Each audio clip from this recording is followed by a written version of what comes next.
दिल्ली के कोने कोने से आए हुए मेरे सभी वकील भाइयों बहनों, आप सब लोगों को मेरा नमस्कार, सबको मेरा प्रणाम।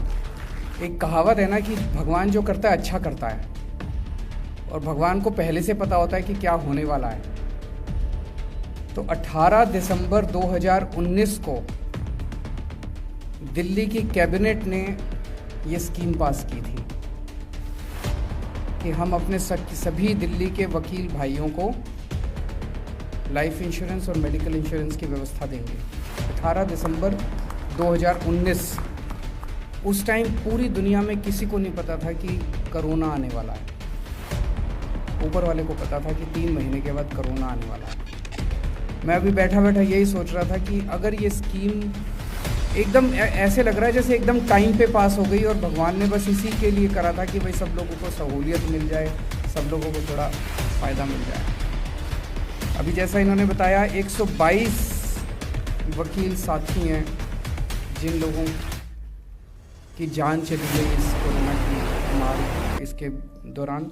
147 एप्लीकेशंस आई हुई हैं, 122 एप्लीकेशंस क्लियर हो चुके हैं, जिसमें 12.25 करोड़ रुपए उनके परिवारों को दिए जा चुके हैं, डिस्बर्स किए जा चुके हैं।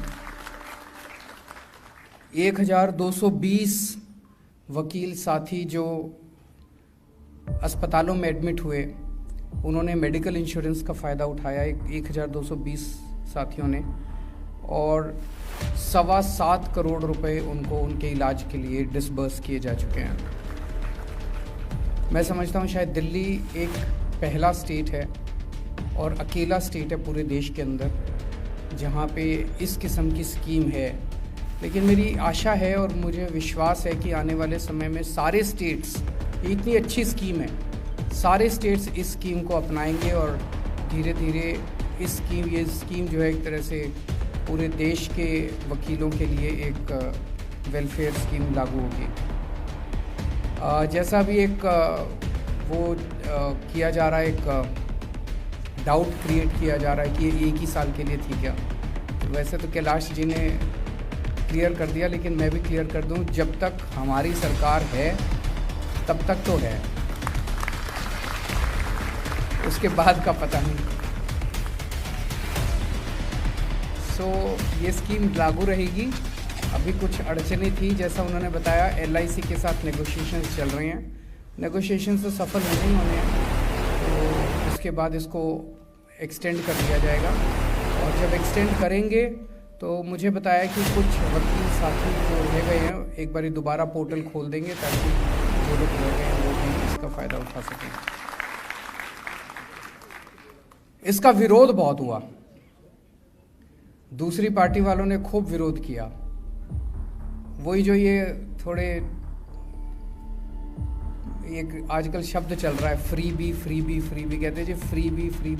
फिर कहते हैं कि ये वकीलों के लिए क्यों कर रहे हो, वकील तो इतने अमीर होते हैं। वो शायद वो पिक्चरों में 2-4 बड़े बड़े वकीलों को देखते होंगे, उनको पता नहीं कि एक आम वकील क्या होता है।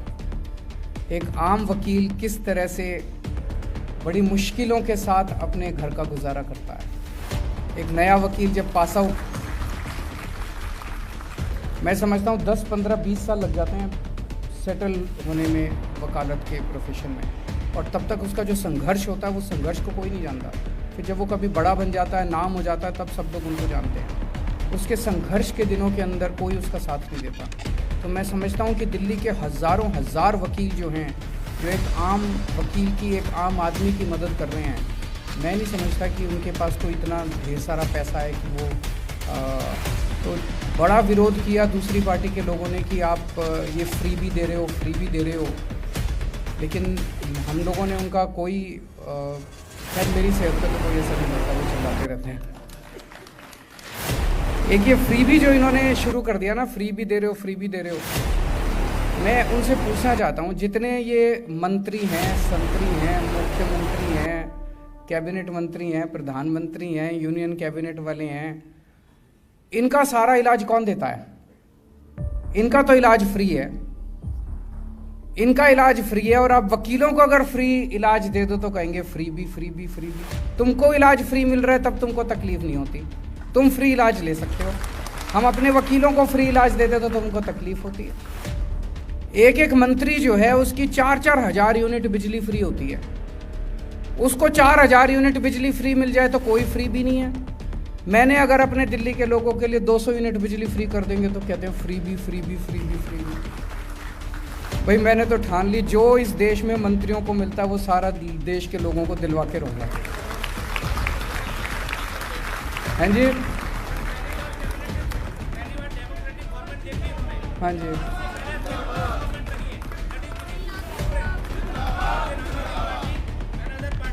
बिल्कुल बिल्कुल। फिर कहते हैं पैसा कहाँ से आएगा, पैसा कहाँ से आएगा। पहले ये मंत्री जितने, एक बार कोई एमएलए बन जाए इस देश के अंदर, उसका भाई साहब 10-15 करोड़ का तो बैलेंस हो जाता है, 2-4 बंगले हो जाते हैं, स्विस बैंक में अकाउंट हो जाता है और 7 पुश्तों का इंतजाम हो जाता है। वो सारा पैसा जो कि सरकार का चोरी होता था, वो पैसा हमने जनता को बांटना चालू कर दिया। जो पैसा स्विस बैंकों में जाता था, उस पैसे से आपका लाइफ इंश्योरेंस करा दिया। 2-2, 3-3 फ्लैट खरीद लेते थे, गुड़गांव में, एक नोएडा में, हर जगह इनके एक फ्लैट होते थे मंत्रियों के, वो उसकी बजाय आपका मेडिकल इंश्योरेंस करा दिया, आपकी बिजली फ्री कर दी।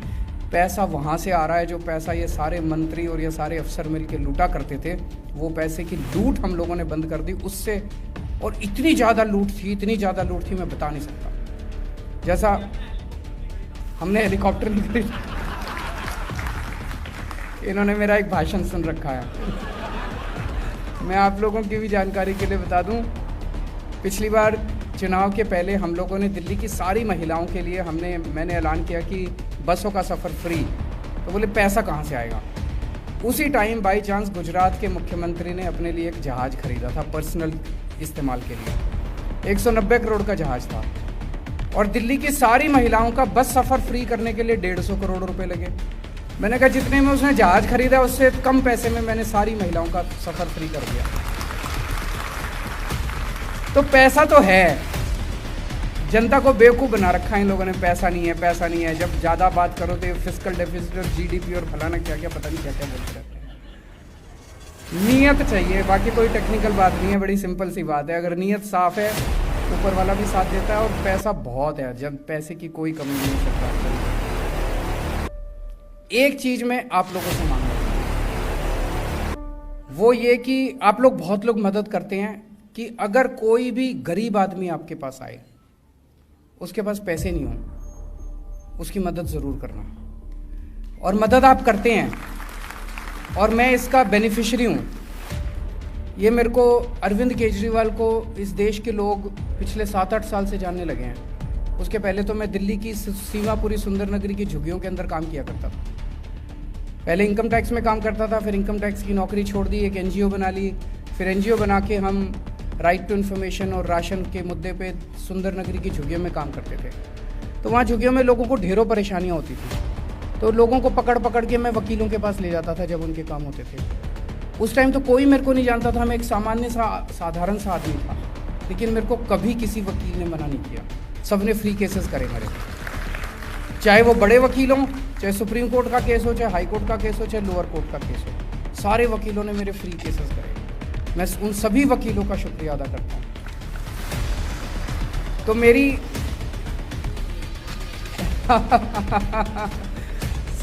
मैं सभी वकीलों को, आम आदमी पार्टी वालों को भी, बीजेपी वालों को भी, कांग्रेस वालों को भी, बीजेपी और कांग्रेस वाले भी अपने ही हैं, उनको भी सबको मैं अपना ही मानता हूँ।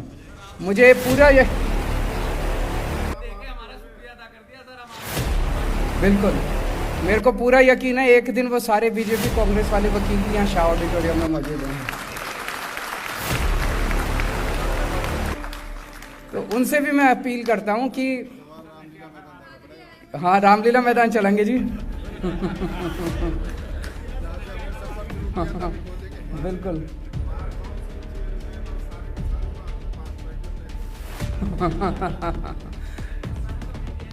बिल्कुल। और एक अंत में जो भी नशियार जी ने कहा, एडवोकेट प्रोटेक्शन एक्ट, मेरे से जो जो बन पड़ेगा, जो जो आप लोग चाहते हैं मैं चिट्ठी लिखूं, जैसा आपने कहा कि ये दिल्ली सरकार के अधिकार क्षेत्र में तो नहीं आता, तो केंद्र सरकार के अधिकार क्षेत्र में आता है। तो हम जो जो कर सकते हैं, हमारे 4 MP हैं, वो जो कर सकते हैं, हम जो कर सकते हैं, दूसरी सहयोगी पार्टियां जो कर सकती हैं, वो सब मिलके आप लोगों के लिए हम काम करवाएंगे। तो आप सब लोगों ने आज इतने प्यार से अपने बीच में बुलाया और इतना प्यार दिया, इसके लिए आप सब लोगों को बहुत बहुत